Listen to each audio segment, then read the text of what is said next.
Good morning. Thank you, Traffic Marshal A1 Dorina Range, for that update on what is happening on our major roads this morning. Now we focus on matters of entrepreneurship, and this time we're talking about matters of tourism. Just wondering, have you been to the Masai Mara Game Reserve? Well, if you have been there, indeed you'll understand why Kenya is stamped as an ideal travel destination with scenic beaches and a majestic wildlife. The Mara Game Reserve is domiciled at Narok County. So joining me in this conversation to just put matters of tourism into perspective is an economist as well as a career politician who served as a senior administrator at the tourism department in Narok County, and that is none other than Steve Kaitet. Good morning. Morning to you. Glad to have you on board. Thank you for making time. Thank you. Now, when you talk about tourism sector, we've seen it is one of the sectors that have been worst hit by COVID-19 and its disruptions therein. Statistics from the Ministry of Tourism indicate that we will recover in 2024 the numbers that we have been having since the post-election violence and strides made in. But what lessons can we learn, or in as far as the COVID-19, from the COVID-19 disruptions for this sector? Steve. Thank you very much. Actually, COVID-19 has made a very, very, very bad setback to the tourism industry. Many staff have been laid off. Many camps have been closed. But I think as a country, as the world, we need to think beyond the COVID, because this was an expected issue or epidemic. So I think as a tourism country or as a sector, we need always to think, if there is no international tourism, what about the local tourism? For example, in Narok, we have now the locals. The locals are coming in a big number, although actually many people don't know about Mara. But anybody who has come to Mara, always he has to have a repeat of coming to Mara. Mm-hmm. So I think that is, if we start now making the whole country or our people to know about what is in our country, so that we can go and see the beauty of our country, I think we can move. Mm-hmm. Yes. So what I'm hearing, sir, is that we need to have a paradigm shift from over-reliance on international travel and focus on boosting our domestic tourism. Yes. So that we can support this industry. Yes. Now, challenges that we have seen over the years when it comes to matters of domestic tourism is, marketing of these destinations on a local platform has also been amiss per se. We've been targeting international tourists, but now we're not marketing these products. Yes. Then on top of that, there's the issue of cost. Then how do we make the domestic tourism, how do we attract domestic tourists, or what we're referring to local tourists, to our various tour destinations? We have to also sample what we have to offer. How do we go about that? Yes. We have actually several ways. Subsidy. Like now, when a local comes, he must have his own rate so that it becomes affordable to enter Masai Mara.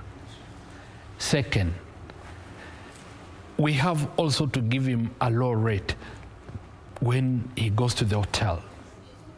And I think that can be a good gesture. Okay?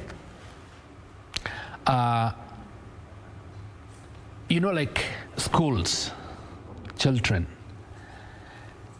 many of them, they have never seen an elephant live, a buffalo, a lion, you see? Mm-hmm. So the moment we market and for those children to gain sea life, that also can be a very good, actually, position.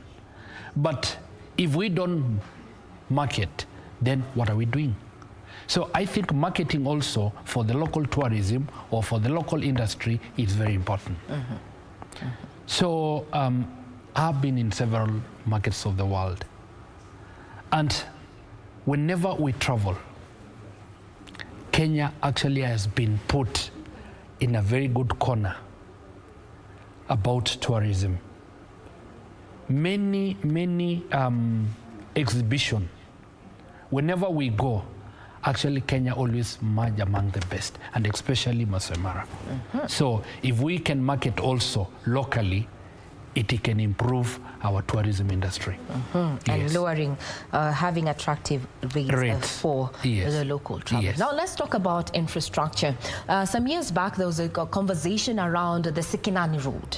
You know, the state it was in was not so welcoming, both for locals as well as for travels. Talking about infrastructure and the role it plays to just, you know, continue making Kenya an ideal tourist destination. From Narok County, being an administrator from that point, have we made strides to, you know, improve our infrastructure to the Mara Reserve, which is the home, I mean, once a year we bring forth the seventh wonder of the world. Is it the seventh or the eighth wonder of the world? The eighth wonder of the world. The eighth wonder of the world. So have we improved in as far as infrastructure is concerned? Definitely yes. From first, we must thank His Excellency the President, because now from Narok to Sekinani, it is a tarmac road. So I can say that 90% almost the road is actually complete. So now even the bicycle can go up to Sekinani. You know, even you know, so there we have made a very good road. So the government of Uhuru Kenyatta, I think they have done very good.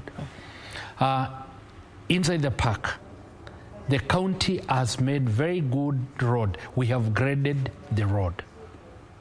But you know, in Mara, there is a lot of rain. So at times it is also, I can say, it is also an adventure. You see, inside the road, get stuck in the park. Well, okay. You see, it's also an adventure for sure, especially for international tourism. They get so excited. But we have managed to grade the roads where it is necessary. Now let's talk, when you say about life within the park, there's been a push and pull between the locals who are inherently pastoralists and now conservations and hotels within the Mara. There's been quite a push and pull. Sometimes it gets out of hand. How then do we handle that? How do we have all these stakeholders within the Mara Reserve sitting at the table and having these conversations as to how to amicably exist? How do you go about it? Yeah, very good question. And thank you for that. You know, the locals, the surrounding locals of that place, actually, they deserve to be synthesized, to know more about the park, because the park belongs to them. The management of the county government, they should also know that they cannot work with all the locals. Okay? So, you know, I've been a county clerk before the de facto now, before the county government comes in. So what we used to do, we have told them also to make some private conservancies so that we can have animal corridors. And then we also give them some goodies. For example, if they make a conservancy, if a tourist come, if you come, for example, and you want to say at Lemek Conservancy, you can say that I want to be at the park for one night, at the conservancy for 2 nights. Okay? We don't charge. Okay? So your clients become reluctant because we have not charge him, and then you will not also charge us or charge where the animals move across, because we want the animals to have corridors. We want them to move freely. Yes. So that is one of the things we have done.